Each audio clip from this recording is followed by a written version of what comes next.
ಎಂಟು ಬಾರಿ ಬೆಂಗಳೂರು ನಗರದಲ್ಲಿ ಶಾಸಕನಾಗಿ ಜಯನಗರ ಮತ್ತು BTM ವಿಧಾನಸಭಾ ಕ್ಷೇತ್ರದಲ್ಲಿ ಶಾಸಕನಾಗಿ ಗೆದ್ದಿದ್ದೇನೆ. ಮೊದಲನೇ ಸಲ ವೀರಪ್ಪ ಮೊಯ್ಲಿಯವರ ಮಂತ್ರಿಮಂಡಲದಲ್ಲಿ ಸಚಿವನಾಗಿದ್ದೆ.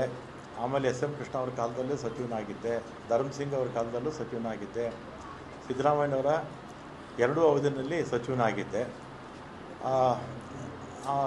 ಎಲ್ಲ ಮುಖ್ಯಮಂತ್ರಿಗಳ ಹತ್ರ ಕೂಡ ನಾನು ಯಾವತ್ತೂ ಕೂಡ ನನಗೆ ಮಂತ್ರಿ ಮಾಡಿ ಅಥವಾ ಇಂಥ ಪೋರ್ಟ್ಫೋಲಿಯೋ ಕೊಡಿ ಅಂತ ಯಾವ ಮುಖ್ಯಮಂತ್ರಿಗಳನ್ನೂ ನಾನು ಕೇಳಿರಲಿಲ್ಲ. ಆಮೇಲೆ 2023ರಲ್ಲಿ ಮುಖ್ಯಮಂತ್ರಿಗಳು ಸಿದ್ದರಾಮಯ್ಯನವರಾದರು. ಆಗ ನಾನು ಅವ್ರನ್ನ ಹೋಗಿ ನಾನೇನು ಮಿನಿಸ್ಟ್ರ್ ಮಾಡಿ ಅಂತ ನಾನೇನು ಕೇಳಿರಲಿಲ್ಲ. ಅವರೇ ಕರೆದು ನನ್ನ ಮಿನಿಸ್ಟ್ರ್ ಮಾಡಿದ್ರು. ಆಮೇಲೆ 20ನೇ ತಾರೀಕು ಪ್ರಮಾಣ ವಚನ ಆಯಿತು. 23ನೇ ತಾರೀಕು ಸುರೇಶ್, ನಮ್ಮ ಬೈರತಿ ಸುರೇಶ್ ಈಗ ಮಂತ್ರಿಗಳಾಗಿದ್ದಾರೆ, ಅವರು ಫೋನ್ ಮಾಡಿ ಮುಖ್ಯಮಂತ್ರಿಗಳು ಮಾತಾಡಬೇಕಂತೆ ಬನ್ನಿ ಅಂದರು. ಕನ್ನಿಂಗ್ಹ್ಯಾಮ್ ರೋಡ್ಗೆ ಹೋದೆ. ಅಲ್ಲಿ ಮೇಲ್ಗಡೆ ಯಾರೋ ಇದ್ದರು, ಸೆಲ್ಲರಲ್ಲೇ ಪಾರ್ಕಿಂಗಲ್ಲಿ ನಾನು ಸುರೇಶ್ ಮಾತಾಡಿದ್ವಿ. ಏನು ಕರೆದಿದ್ದೇನು ಅಂತ ಕೇಳಿದೆ. ಅದಕ್ಕೆ ನಿಮಗೆ ಬೆಂಗಳೂರು ಪೋರ್ಟ್ಫೋಲಿಯೋ ಕೊಡ್ತೀನಿ ಅಂತ ಹೇಳಿದರು. ಅಷ್ಟೇ ತಾನೇ ಫೋನಲ್ಲಿ ಹೇಳಿದರೆ ಸಾಕಾಗಿತ್ತು, ಇದಕ್ಕೆ ಯಾಕೆ ಕರೆದ್ರಿ ಅಂತೇಳಿ ನಾನು ಸಿದ್ದರಾಮಯ್ಯ ಅವ್ರನ್ನ ಭೇಟಿನೂ ಮಾಡಲಿಲ್ಲ. ಅವರು ಬೆಂಗಳೂರು ಪೋರ್ಟ್ಫೋಲಿಯೋ ಕೊಡ್ತೀನಿ ಅಂತ ನಾನು ಬಂದುಬಿಟ್ಟು ನಾನೇನು ಕೇಳಿರಲಿಲ್ಲ. ಪೋರ್ಟ್ಫೋಲಿಯೋ ಕೊಡಿ ಅಂತ ನಾನು ಸಿದ್ದರಾಮಯ್ಯನವ್ರನ್ನೂ ಕೇಳಲಿಲ್ಲ. ಅವರೇ ವಾಲಂಟಿಯರ್ ಆಗಿ ಕೊಡ್ತೀನಿ ಅಂತ ಹೇಳಿದರು. ಆಮೇಲೆ 25ಕ್ಕೆ ಅನೌನ್ಸ್ ಆಯಿತು ಪೋರ್ಟ್ಫೋಲಿಯೋ. ನನ್ನದು ಮತ್ತೆ ಟ್ರಾನ್ಸ್ಪೋರ್ಟ್ಗೆ ಹಾಕ್ಬಿಟ್ಟಿದ್ರು. ಆಮೇಲೆ ನಾನು ಫೋನ್ ಮಾಡಿದೆ, ಸುರೇಶ್ಗೆ ಫೋನ್ ಮಾಡಿದೆ. ಅವರಿಬ್ಬರು ಜೊತೆಯಲ್ಲೇ ಕಾರಲ್ಲಿ ಹೋಗ್ತಾಯಿದ್ರು. ಯಾಕೆ ಈಗ ಆಯಿತು ಅಂತ ಹೇಳಿದೆ. ಇದು ಬೇರೆ ಬೇರೆ ಕಾರಣಗಳಿಂದ ಇದು ಬದಲಾವಣೆ ಆಗೋಯಿತು ಅಂತ ಹೇಳಿದರು. ಆಮೇಲೆ ನಾನು 25ನೇ ತಾರೀಕು ಮಾತಾಡಿದ್ಮೇಲೆ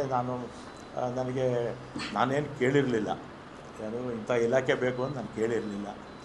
ಅವರೇ ಕರೆದು ಕೊಡ್ತೀನಿ ಅಂತ ಹೇಳಿದರು. ಆಮೇಲೆ ನಾನು ಬೇಡ, ನನ್ನ ಮಂತ್ರಿಮಂಡಲದಲ್ಲಿ ಇರೋದಿಲ್ಲ ಅಂತ ನಾನು ಹೇಳಿದೆ.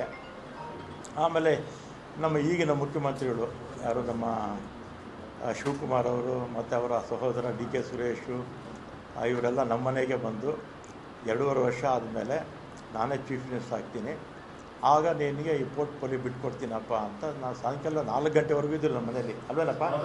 ಸಂಜೆ 4 ಗಂಟೆವರೆಗೂ ನಮ್ಮ ಮನೇಲಿ ಇದ್ದರು. ನೀವು ಮಾಧ್ಯಮದವರೆಲ್ಲ ಇದ್ದೀರ ಅವತ್ತು. ಶಿವಕುಮಾರ್ ಅವ್ರನ್ನೂ ಕೂಡ ನಾನು ಮಂತ್ರಿ ಮಾಡ್ಕೊಳ್ಳಿ ಅಂತ ಕೇಳಲಿಲ್ಲ, ಅಥವಾ ಸಿದ್ದರಾಮಯ್ಯನವ್ರ ಹತ್ರ ಹೋಗಿ ನನ್ನ ಮಂತ್ರಿಮಂಡಲದಲ್ಲಿ ಸೇರಿಸಿ ಅಂತ ಹೇಳಲಿಲ್ಲ, ಅಥವಾ ಹೈಕಮಾಂಡ್ಗೆ ಹೋಗಿ ನನ್ನ ಮಂತ್ರಿ ಮಾಡಿ ಅಂತ ನಾನೇನು ಕೇಳಿರಲಿಲ್ಲ. ಮಾಡಿದ್ದಾರೆ, ಸಂತೋಷ. ಮತ್ತು ಅವತ್ತೇ ಶಿವಕುಮಾರು ಬೆಂಗಳೂರು ಪೋರ್ಟ್ಫೋಲಿಯೋ ನಿನಗೆ ಕೊಡ್ತೀನಪ್ಪ ಅಂತ ಹೇಳಿದರು. ಆಯಿತು ಅಂತ ಬಂದೆ. ನಾನು ಅದನ್ನು ಕೇಳಿರಲಿಲ್ಲ, ಅವರಿಗೆ ಅದನ್ನು ಕೇಳಲಿಲ್ಲ. ಅವರೇ ವಾಲಂಟಿಯರಾಗಿ ಹೇಳಿದರು. ಆಮೇಲೆ ನೋಡಿದ್ರೆ ಈಗ ಜಲಸಂಪನ್ಮೂಲ ಕೊಟ್ಟಿದ್ದಾರೆ. ನಾನು 2 ಬಾರಿ ಕೂಡ ಅವರೇ ಕರೆದು ಕೊಡ್ತೀವಿ ಅಂತೇಳಿ ಆಮೇಲೆ ಬೇರೆಯವ್ರಿಗೆ ಆಯಿತು. ಅದಕ್ಕೆ ನನಗೆ ಬೇಸರ ಆಗಿ ಈ ಆತ್ಮಸಾಕ್ಷಿ ವಿರುದ್ಧವಾಗಿ ಕೆಲಸ ಮಾಡೋಕ್ಕಾಗ್ತಿಲ್ಲ ಅಂಥೇಳಿ ಇವತ್ತು ನಾನು ರಾಜೀನಾಮೆ ಕೊಡ್ತಾಯಿದ್ದೀನಿ ಅಷ್ಟೇ. ಆಮೇಲೆ ಕಾಂಗ್ರೆಸ್ ಪಕ್ಷದಲ್ಲೇ ಇರ್ತೀನಿ, ಕಾಂಗ್ರೆಸ್ ಶಾಸಕನಾಗಿ ಮುಂದುವರಿತೀನಿ, ಅದರಲ್ಲೇನು ಎರಡನೇ ಮಾತಿಲ್ಲ.